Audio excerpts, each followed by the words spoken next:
చూసుకుంటే కిందకి చదువుకుందాం. చూడండి ఇక్కడ, అందుక మనుషులు అతని దేవుని పద్ధతి విషయమందే గాని మరి ఏ విషయమందును అతనిలో లోపము కనుగొనలేమనుకొనిరి. ఆశ్చర్యం తెలిసి ఇప్పుడు చూడండి, ఇప్పుడు దాని లెక్క ఆత్మీయస్థితి ఒకసారి చూడండి. ఇప్పుడు వాళ్ళు అనుకున్నారు, కొంతకాలం బహుశా వాళ్ళు కనిపెట్టారు, వాళ్ళు కనిపించింది ఇక దానిలో మన ఎటువంటి లోపము కనుగొనలేము. కాబట్టి ఇప్పుడు ఏంటంటే ఆయన నమ్మినటువంటి దేవుని యొక్క భక్తి విషయంలో ఏదన్నా దొరికితే దొరకచ్చు. జనరల్గా టార్గెట్ చేశారు దానియల్ని, ఎందులో దొరుకుతాడేమో, ఎందులో దొరకలేదు. ఇప్పుడు ఒకవేళ ఆ భక్తి విషయంలో దొరుకుతాడేమో, ఒక దొరికితే అందులోనే మనకి దొరుకుతాడు. ఒక్కోసారి సాతాను మనం శోధిస్తున్నప్పుడు, మనుషులు మనం శోధిస్తున్నప్పుడు ముఖ్య గురి అంటే ఎప్పుడన్నా మనం ఆలోచించామా?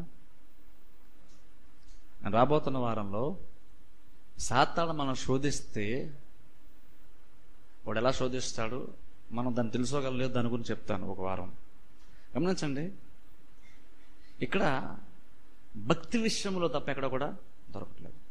ఇప్పుడు చాలా మంది శోధన గురించి మాట్లాడుతున్నప్పుడు ఫిజికల్గా మనకు వచ్చే కష్టాల గురించి మాట్లాడతాం. అది ఆర్థిక ఇబ్బంది కావచ్చు, కుటుంబ సమస్య కావచ్చు, అనారోగ్య సమస్య కావచ్చు, దాన్ని మనం శోధన అంటున్నాం. బైబిల్ చదవలేకపోవడం మనకు శోధనగా లేదు, ప్రార్థన చేయలేకపోవడం మనకు శోధనగా లేదు. ఏ కృష్ణకు నాకు శోధన ఎవరు చెప్పట్లేదు. ఏదైనా వీక్నెస్ ఉంటే, ఏదైనా ప్రాబ్లం వస్తే దాన్ని మనం శోధన అని పిలుస్తున్నాం. కానీ అసలు యాక్చువల్ నిజంగా శోధన అంటే అసలు అది కానే కదా. నేను సండే చెప్తాను ఎప్పుడన్నా, ఓ 2-3 వారాల్లో. ఇక్కడ దానిల విషయానికి వచ్చేసరికి భక్తి విషయంలో తప్ప ఎక్కడ కూడా మనకి భవిష్యత్తు దొరికే ఛాన్స్ లేదు.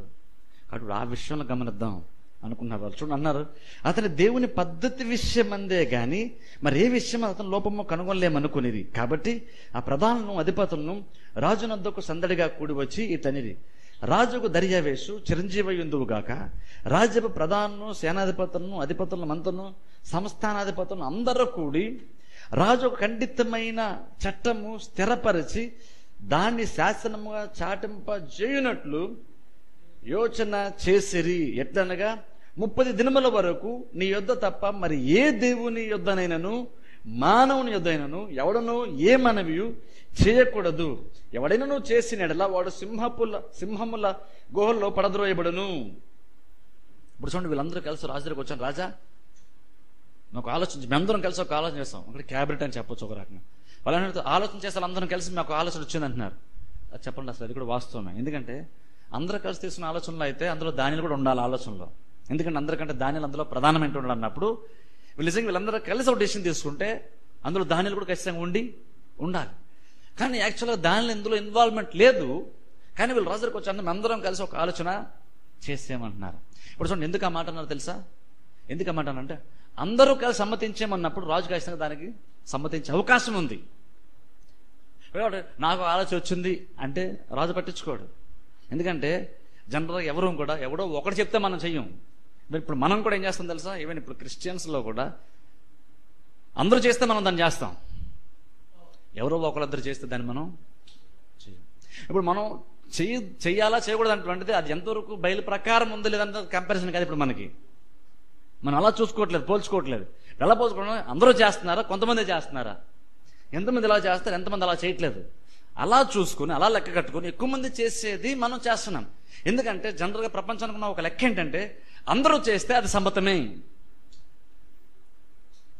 అందరూ చేస్తాను కాబట్టి ఒకవేళ యాక్చువల్గా అప్పుడు తప్పైనా సరే ఇప్పుడు అందరూ చేస్తే తప్పేమీ కాదు. అందుకని క్రిస్టియానిటీలో ఇప్పుడు స్టాండర్డ్ కూడా మారిపోతుంది. అందుకే ఒకప్పుడు చేసిన బోధ ఇప్పుడు చేయడానికి కుదరదు. ఎందుకంటే అప్పుడు స్టాండర్డ్ ప్రకారం చేసి ఇంకా పాతకాలం బోధ చేస్తుండని అంటారు. బైబిల్ ఏం పాతకాలం కాదు. బైబిల్ దేవుడు ఏమి 2000 సంవత్సరాలకు ఒక స్టాండర్డు, 3000 సంవత్సరాలకు ఒక స్టాండర్డ్ దేవుడు పెట్టుకోలేదు. దేవుడు ఏదైనా తోటలో ఏ స్టాండర్డ్స్ ప్రారంభించాడో చివరి వరకు అదే స్టాండర్డ్, ప్రకటన గ్రంథం నెరవేర్పు జరిగే వరకు అదే స్టాండర్డ్ దేవుడు వెళ్ళిపోతాడు. కాబట్టి దేవుడు ఎటువంటి మార్పు ఉండదు.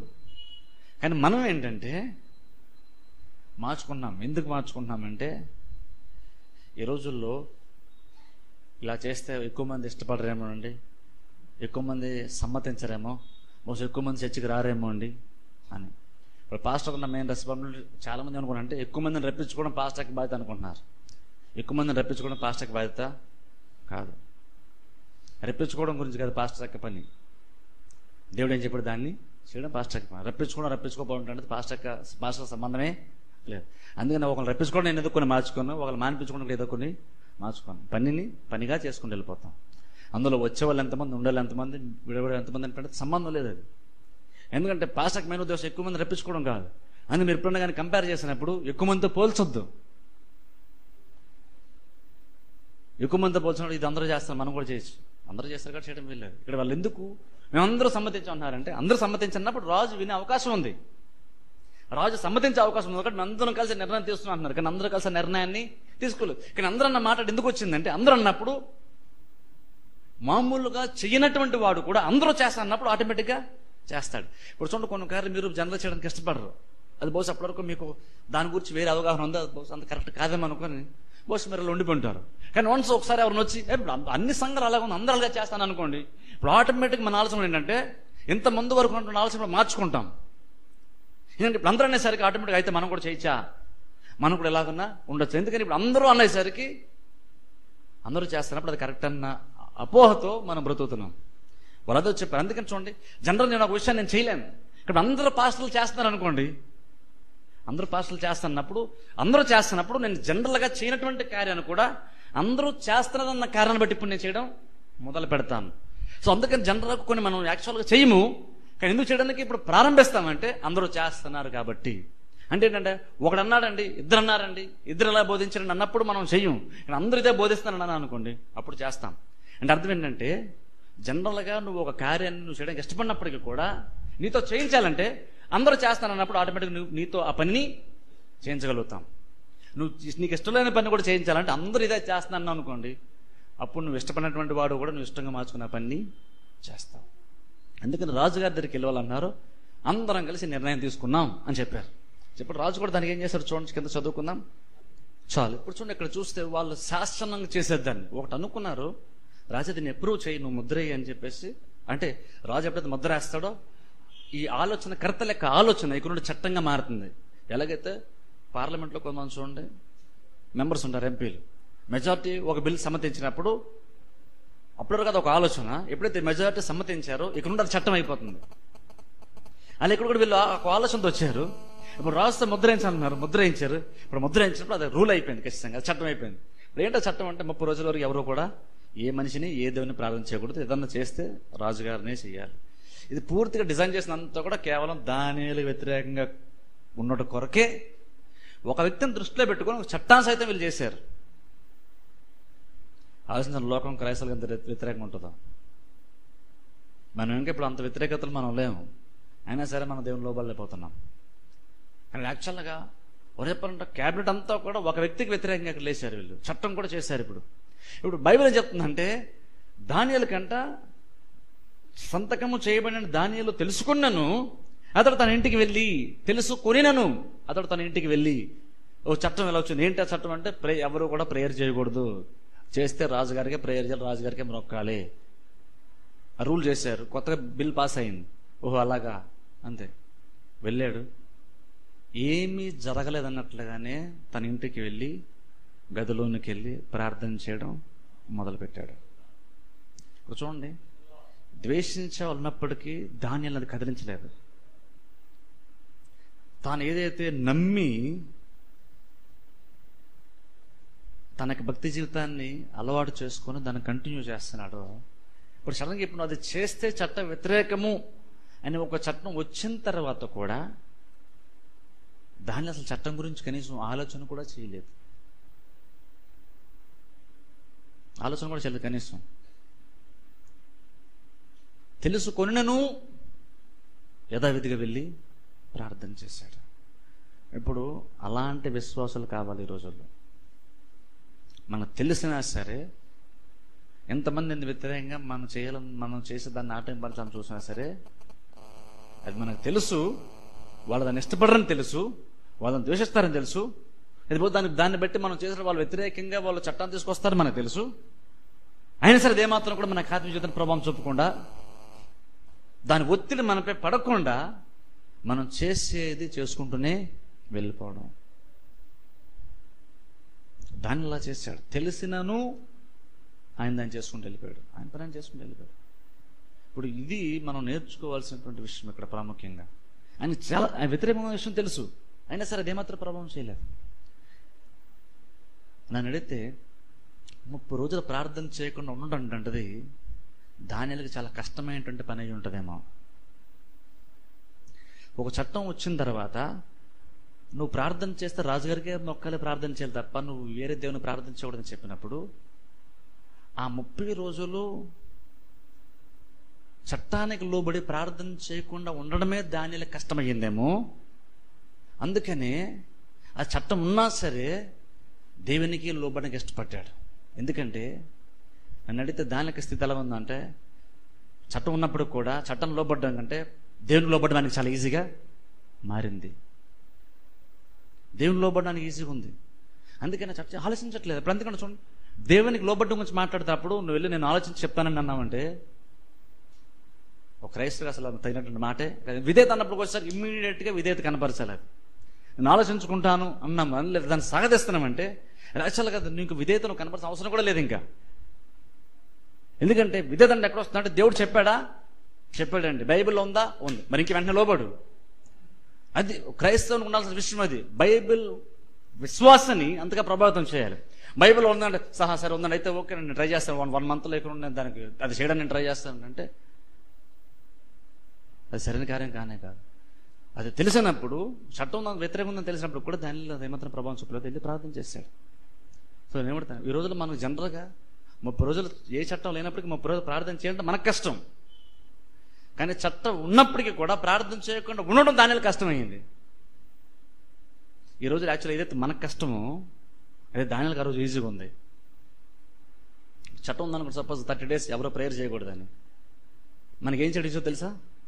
ప్రేయర్ క్యాన్సిల్ చేసుకోవడం ఈజీ. 30 రోజులు టెంపరీగా, ఆ తర్వాత చూసుకున్నాను నేను. కానీ దాన్ని మాత్రం సరిదేం లేదు. దాన్ని మాత్రం నేను ఎందుకు క్యాన్సిల్ చేసుకుంటాను? ఆ నిర్ణయం తీసుకున్నాను, దేవునికే నేను లోబడతాను కాబట్టి దేవునికి లోబడ్డాడు. రాజుగారు అంటే గౌరవమే, రాజుగారు చాలా ఆలోచన చెప్పాడు. రాజుగారు కూడా దాని అంటే ఇష్టం. కానీ అలాగని ఇప్పుడు చట్టం వచ్చింది కాబట్టి అని చెప్పేసి రాజుగారు అంటే ఇష్టం కాబట్టి చెప్పారు, రాజుగారికి లోబడ్డా. అది కావాలి మనం. మనుషులకు లోబడతామా, దేవునికి లోబడతామంటే దేవునికి లోబడాలి. మనుషులను సంతోషపరుస్తామా, దేవుని సంతోషపరుస్తామంటే దేవుని సంతోషపరచాలి. అందులో డౌటే రాకూడదు. ఇంకా నేను ఆలోచించి చెప్తానదే రాకూడదు. అసలు ఆ క్వశ్చన్ లేదు అసలు. అక్కడ దాన్ని ఆలోచించుకోలేదు. దానికేం తెలిసి వెళ్ళాడు, యెరూషలేముతో కిటికీలు తీశాడు, ప్రార్థించడం మొదలుపెట్టాడు. ఇప్పుడు వాళ్ళకి తప్పు దొరికింది. ఏంటిది? వాళ్ళు అసలు ఈ ప్రార్థన చేయడం వీళ్ళు చూశారు. వీళ్ళు రాజుగారికి చెప్పచ్చు, చట్టాన్ని మీరాడు, ఇప్పుడు సింహం బోన్లో దానియల్ని వేయించవచ్చు. ఆలోచించండి. ఏ విషయంలో కూడా దొరకడు అన్నారు. దొరకడు కాబట్టి భక్తి విషయంలోనే అడ్డు పెట్టాలనుకున్నారు. ఎందుకంటే వాళ్ళు యాక్చువల్గా వాళ్ళు తెలిసిన విషయం తెలుసు. చట్టం చేయకముందు వాళ్ళకి ఏం తెలుసో వినండి, జాగ్రత్తనండి. చట్టం చేయకముందు వాళ్ళకి ఏం తెలుసో తెలుసా? వాళ్ళు దానియేలు ఇరికించాలనుకున్నారు. కాబట్టి వాళ్ళు దానియేలు ప్రార్థన చేస్తాడు, చట్టం ఉన్నా సరే ఆయన చట్టానికి లోబడ్డని తెలుసు కాబట్టే వాళ్ళ చట్టాన్ని చేశారు.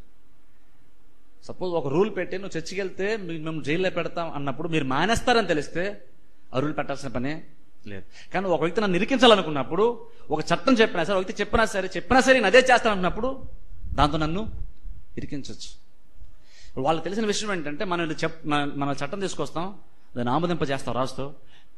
అయినా సరే దానియేలు మాత్రం ఖచ్చితంగా ప్రార్థనే చేస్తాడు అన్నది వాళ్ళకి దానియేలు ప్రార్థన చేయక ముందే వాళ్ళకి విషయం తెలుసు. అందుకనే దాని మీద చట్టాన్ని తీసుకొని వచ్చారు. అంటాను, నిజంగా నీ భక్తి గురించి ఇతరులకు అంత బాగా తెలుసా? సండే అంటే మనం చర్చిలో ఉంటాం తెలుసా? శనివారం అంటే మనం ప్రార్థన చేస్తాం, మార్నింగ్ వేస్తే మనం బైబిల్ చదువుతాం, ఇంకా అదంటే మనం పలానా టైంకి పలానా చోటు ఉంటాం అని మనం ఏంటనేటువంటిది నిజంగా లోకానికి అసలు మనం ప్రూవ్ చేసుకోవట్లేదు. దానిలాంటి ఏంటో ఆల్రెడీ ప్రూవ్ చేస్తున్నాడు కాబట్టి ఈయన ఖచ్చితంగా ప్రార్థన చేస్తాడు, అక్కడ మనకు ఖచ్చితంగా దొరుకుతాడు కాబట్టి చట్టాన్ని చేద్దామని చేశారు. కానీ ఈ రోజుల్లో లోకం మన గురించి అంత ఎక్కువ ఆలోచించట్లేదు. ఎందుకంటే ఈరోజు మన చర్చ మానిపించడం, ప్రార్థన మానిపించడం, బైబిల్ చదవకుండా చేయడం, వాక్యం వినకుండా చేయడం చాలా ఈజీ అయిపోతుంది.